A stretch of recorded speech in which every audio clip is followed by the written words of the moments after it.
Welcome to PlotLines, where I'll use my years of experience in real estate communications to uncover the real stories behind real estate. I'm Britni.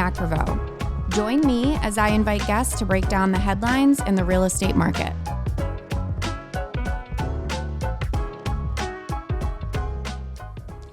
All right, welcome back to PlotLines. Today we have Barry Missner, the CEO of the Missner Group. Barry, thanks so much for joining me this morning. Thanks for having me.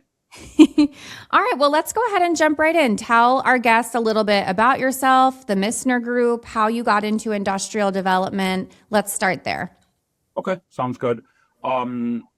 I grew up with a father in a family business, which was started by my grandfather in 1945, but I didn't really grow up in a family business. My father didn't bring much of that business home to him, so I didn't really grow up in that kind of traditional around the kitchen table in family businesses where that was the topic of discussion. He kind of grew up in an old school environment where the business stopped when you drove home, and it started again when you went back to work. So for good and for bad, I wasn't dragged around in that business. The business itself started by my grandfather again in 1945 as a general contractor, just building anything from single family homes to hospitals to parking garages.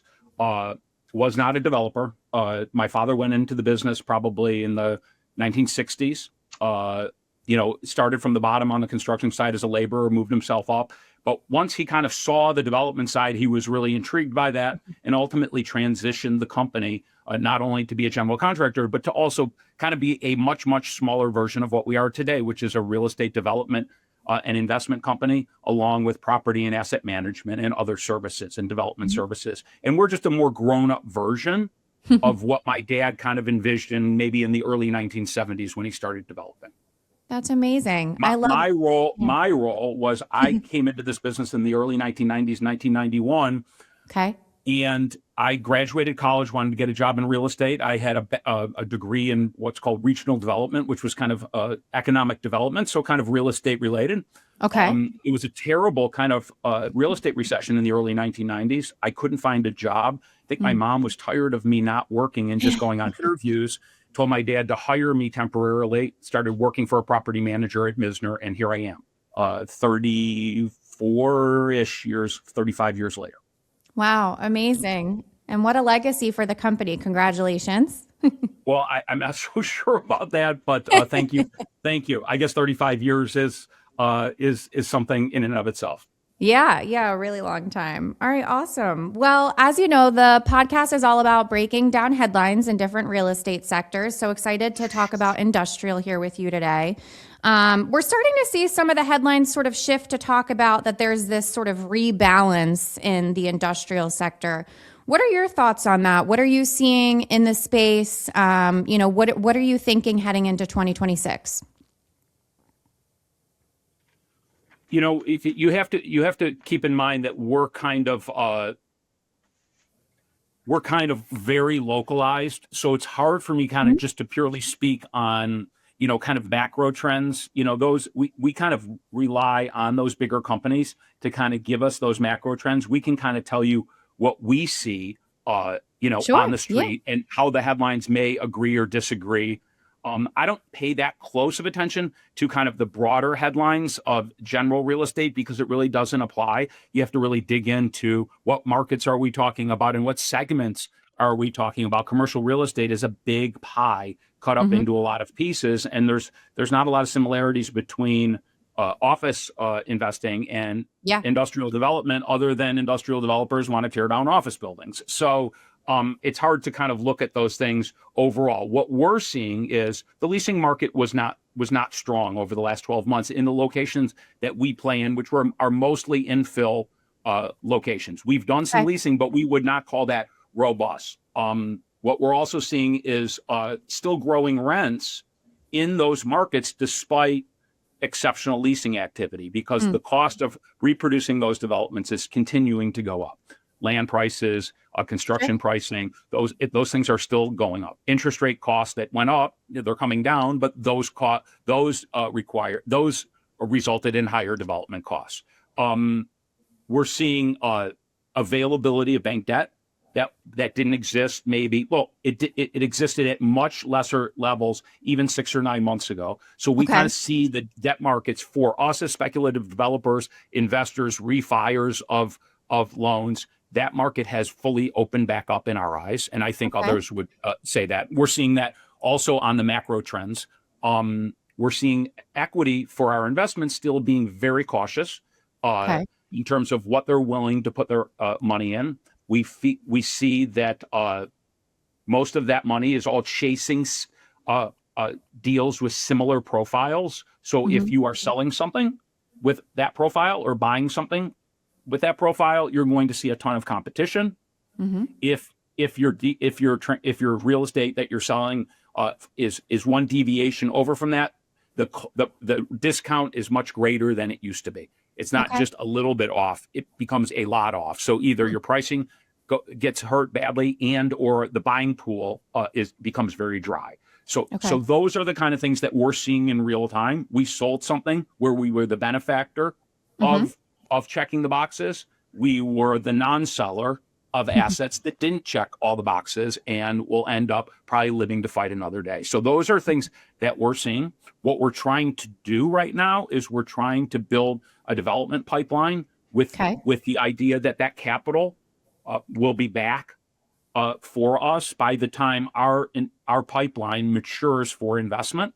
As Hmm. an infill developer, we have, our projects have longer lead times Yeah. for them to get out of the ground. And that's kind of where the developer risk part of the transaction takes place.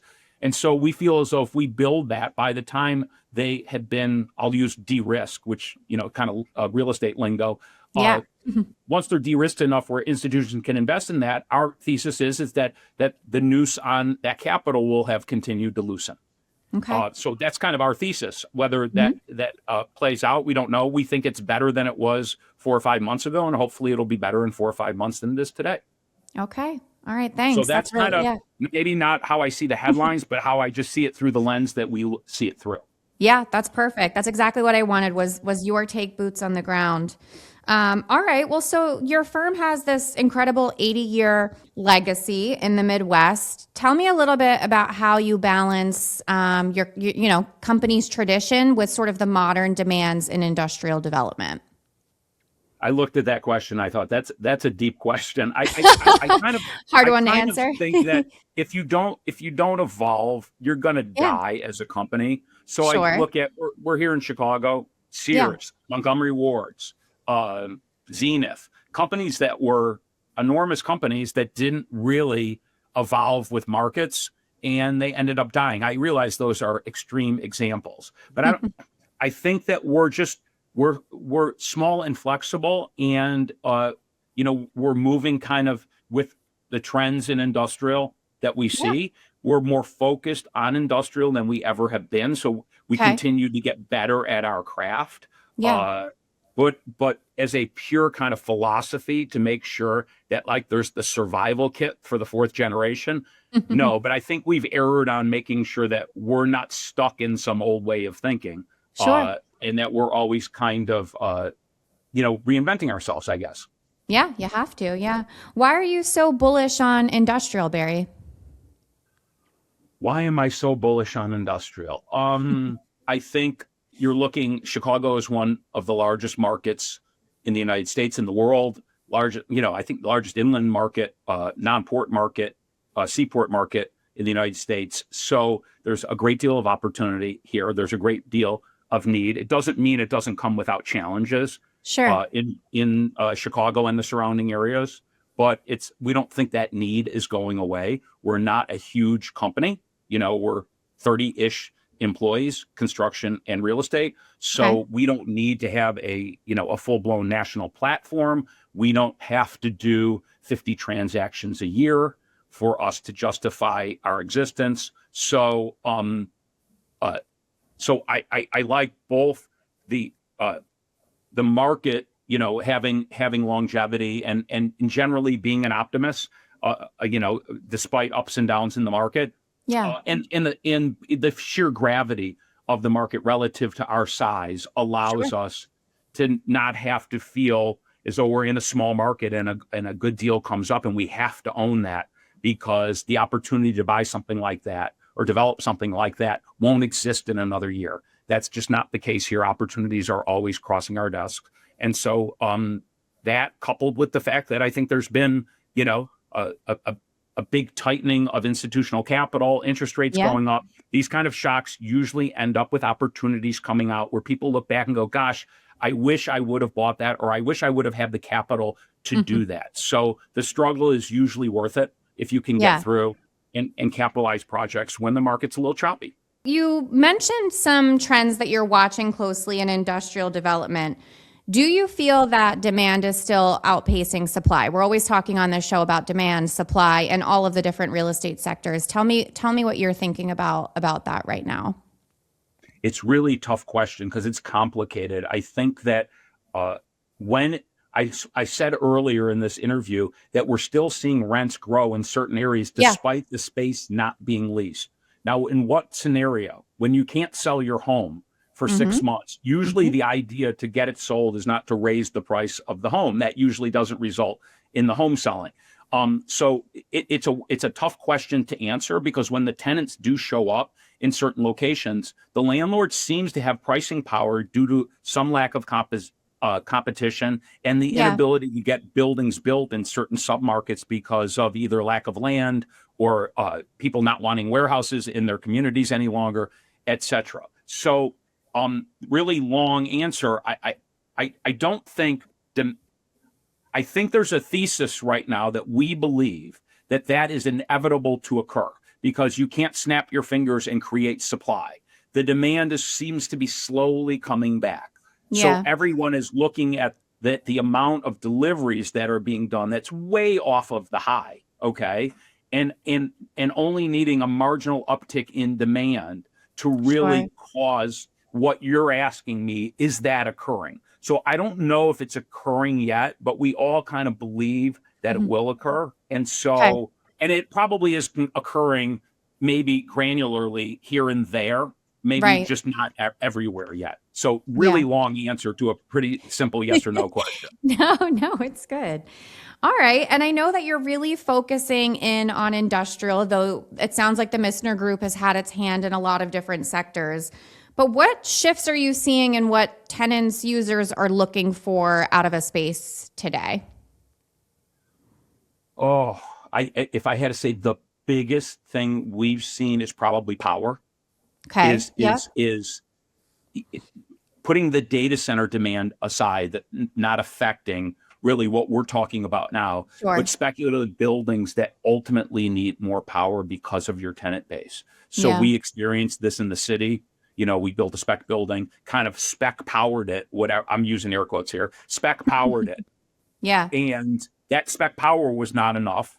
Fortunately, we had a tenant that spent a lot of money to increase the power that helped us then have more power for another tenant that had a higher power requirement. What did we do as a result of that? We increased the capabilities of power for the next spec building, not necessarily to put that power in, but to be more a setup to accommodate it. In some situations, ComEd may not, the power company may not give you the increased power unless you can demonstrate that you have users that are going to utilize it. But what we've seen is the speculative users, the people that show up after you build the building, on average, are needing more power than they did. Interesting. Okay. So that's, if you ask me one thing, that's the biggest thing that we're seeing. Remember, we're trying to build as blank a canvas as we can. So that we have maximum flexibility to multi-tenant a building for parking and docks. So we're trying to appeal to the masses versus to the specific user. So sometimes a tenant comes in, doesn't need a lot of parking, and we have a whole bunch of extra parking, right? We missed the mark. All the tenants didn't need as much parking. But if you had to ask me again consistently, it's the power issue. Okay. That's interesting. I mean, that kind of gets into the next question about building custom projects, right? And build to suit being such a cyclical part of the business. Anything else you would add about, how you're approaching those types of builds and how you're future proofing them as well? It's interesting. So we're working on a build to suit right now, and those discussions are really happening, and they're really driven by the user, because in any situation, how much are they going to be investing into their warehouse in automation, conveyor systems, all of these Yeah. things being required, especially for warehousers. So we're designing much around that specific use. We don't need as much parking. We'll Hmm. bank additional parking if the village requires us. We Yeah. don't need 100 docks because of the way our flow of our handling takes place. Would it be Sure. terrible if we didn't put docks in for this 500 feet? So those are all Hmm. the discussions that are taking place, not only to customize the building for the user, but Yeah. future proof the what if. In this particular case, we won't own the building, but the buyer user is thinking the same way a developer is. What if in 30 years we Yeah. go to sell this building? We don't want to have an albatross of, oh, it was built for you and no one else can use it. True. So Yeah. they're balancing Hmm. the long-term functionality of the property with their specific use and Yeah. flows. Yeah. Yeah. No, that makes perfect sense. I mean, I think in that same vein, then, and I know your focus is much more on development, but construction costs are still such a hot topic as well. So, how are you sort of managing that risk heading into the new year as well? It's hard to manage. I mean, the way you're managing it is you're probably increasing the frequency of your pricing. Sure. We haven't seen dramatic increases in the kind of industrial boxes that we're building, but Yeah. remember that's coming off massive increases in Hmm. the years in which we were going through inflation. It's not like those overall prices retreated back to what Yeah. they were before. They just moderated the rate in which they're growing. And that kind of gets you back to development, which makes it such a hard equation because it's not just that people aren't in, equity may not want it. It means that maybe 7 out of every 10 deals you look at, you don't even show it to the equity because the math simply does not work. When you add up all the costs, the rent against that cost does Yeah. not make risk reward sense to move forward. Yeah. Yeah. It's So we're tough. still struggling a little bit with kind of a value issue. Sure. You're valuing the property at the end versus the cost today. Yeah. Okay. Well, looking ahead to the next 12, 24 months in the Chicago Midwest industrial market, what opportunities are there? What are you watching closely? So we're still trying to build our infill development pipeline. We're still Yeah. optimistic there. Okay. We think capital will return similar to what I mentioned earlier, and that we Sure. can get those properties capitalized. We do believe in the thesis of of a prolonged kind of reduced supply, and Okay. that as leasing comes back, there'll be an advantage window Mm-hmm. for properties that are up and don't have a lot of competition. I'm a developer, so I'm inherently optimistic. So I'll preface everything with that. We Yeah. also see some opportunities, and we're going to probably be doing some buying on kind of the what we'll call this is getting very granular now, kind of the core plus portion of the market, which we see is kind of underinvested in right now. So you have core, which is what a Okay. developer likes to sell. The building brand new, leased up, Sure. long-term leases, maybe even it's credit tenants, and you're selling to that core market. Um, Okay. that's not of interest to us. We prefer obviously to sell into that market. And then there's kind of the value add, which is not Mm. development, but when you're acquiring it with risk, it's an empty Yeah. building, it's a half empty building. You're hoping the rents will go up 40% when the leases roll over. You have to Sure. put $5 million into the building to enhance its leasability, to increase the rents, et cetera, et cetera. There's a lot of money chasing that. So if Okay. you get one of those deals, there's lots of interest in those deals. The core Hmm. plus is kind of in between. It's not as risky as the value add. Interesting. It's not as a bond like as the core. It might have a Okay. shorter term lease. It might be a 15-year-old or 20-year-old building versus a 2-year-old building that's leased. And so we feel like the institutions are kind of not paying attention there, and that there's some value in that little donut hole, I guess you would A say. little pocket. Yeah. It's getting very, I mean, I'm getting very kind of into the weeds, but we're going to try and invest in that space, over the next 3 or 4 months. And we're looking at a Okay. bunch of deals there, and we'll see how it goes. Normally that market would not be something we could play in, that the institutions would price people like us out of that. Got it. Okay. Yeah. Interesting. Well, I'm curious to see how that goes. So am I. Um, yeah. Good luck. All right, Barry. Well, that brings us to our final question of the show, which sort of circles back to the first question that I asked you about.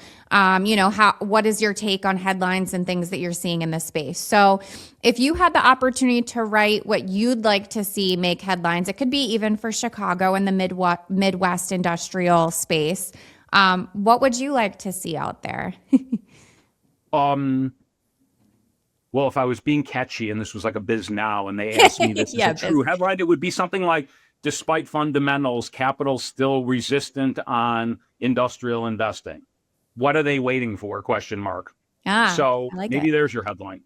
I love it. I love Again, it. coming from an optimist, so if I get criticized here, I'm gonna say that I'm always glass half full on this stuff. Oh my gosh. No criticism. That's great. It's nice to see a positive outlook heading into the new In year. all seriousness, I think it is. I think, listen, we don't know what crazy events could occur in a given year that affect all of our businesses. I mean, we look back and think of, I'm 57, so I can think of 9/11, COVID. I mean, there's so many things that we didn't predict would occur.